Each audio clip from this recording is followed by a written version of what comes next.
अस्सलाम वालेकुम वरहमतुल्लाहि वबरकातुहू। तुहाडे सारिਆਂ ਦਾ ਵੀਰ ਚੰਨ ਕਬੋ ਅੱਜ एक बड़ा ही प्यारा बच्चा है। माह रमज़ान आया तो इसलिए मैं क्या नेकी का प्रोग्राम होना चाहिए। तो तुहानू एक नात सुनाएगा, बड़ा प्यारा बच्चा है तो सुनो दी नात, तुहानू मज़ा आएगा। किसे ने पुछया ईद दे चन्न कोलों,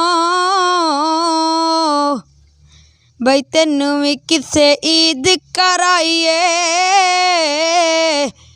चन्न ने बोल के दसिया मेरी जिंदगी विच एक एहो जी रात भी आई है। आंदा मैं उस रात दी अजब नज़ार दी धरती उत्ते मैनू किसे सोने ने उंगल पलाई है। आंदा यार मैं टुट के ईद मनाई है।